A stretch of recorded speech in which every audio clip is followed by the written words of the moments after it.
What? I don't even... What the heck is going on?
Hey everyone, I'm here to ask you a question. What do you get when you cross Mega Man, an action RPG, and a gardening tool?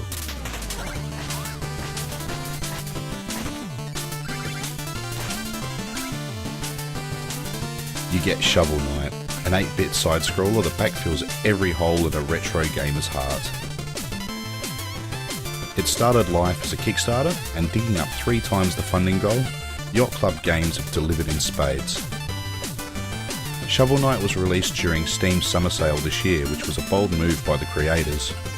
Unfortunately, I don't think the game got as much front page attention as I thought it should, so I decided to throw it into the A to Z early.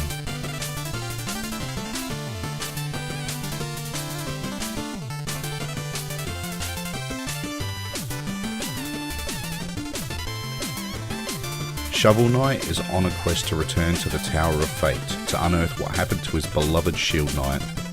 Returning to the land after a long time in solitude, a lot has changed since he once tilled the land for treasure.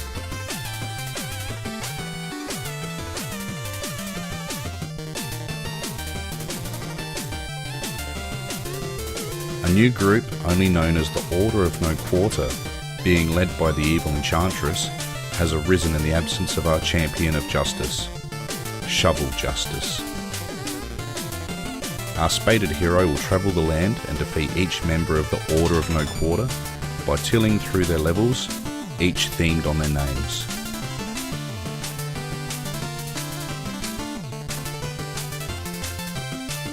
King Knight lives in a castle stolen from the land's king and is rather regal in his surroundings.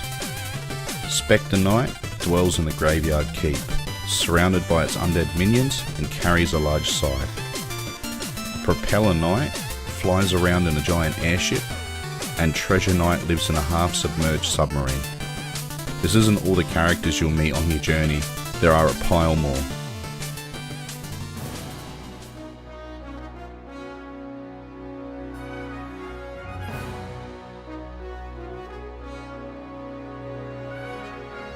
There are also towns to explore and purchase upgrades.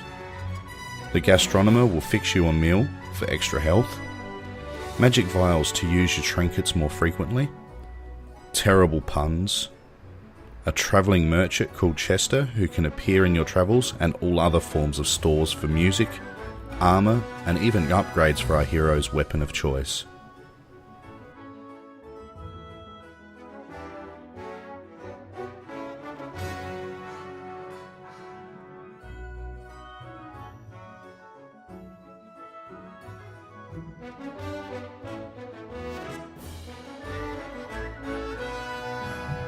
Shovel Knight caters to different types of players.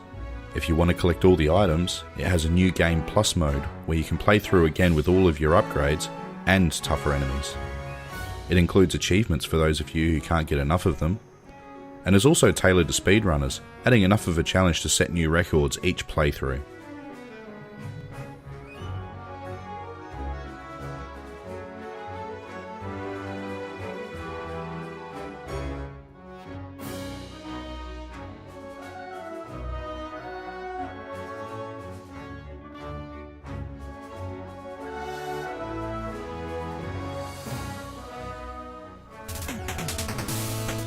The boss mechanics are varied, each with unique movesets and weaknesses to exploit.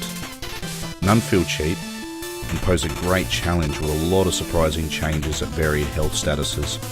As they get lower in health, they change their tactics.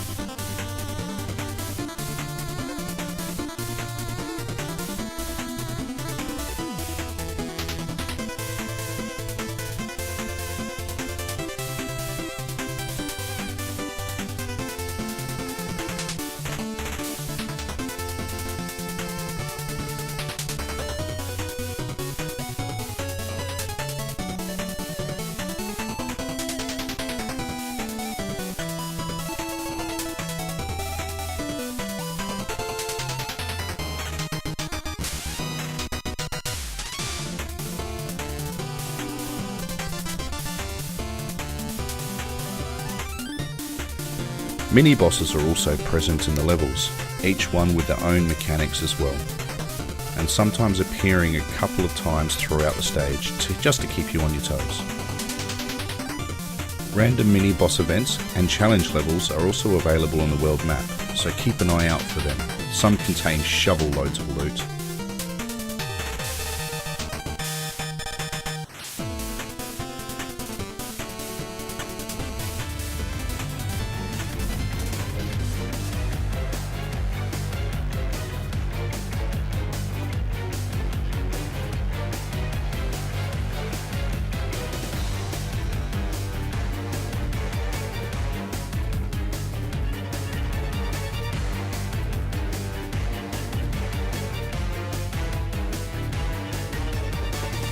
I know what you're thinking, and yes, it does sound a lot like Mega Man, and so does the soundtrack.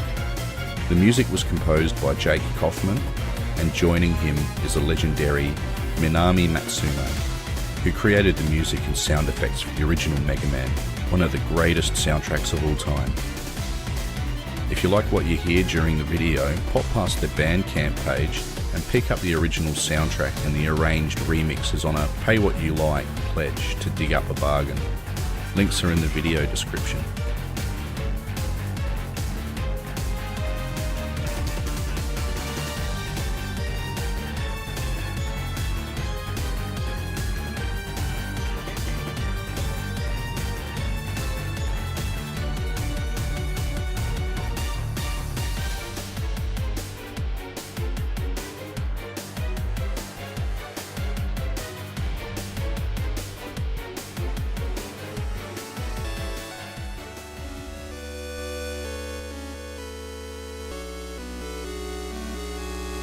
Are you brave enough to help Shovel Knight save Shield Knight in time?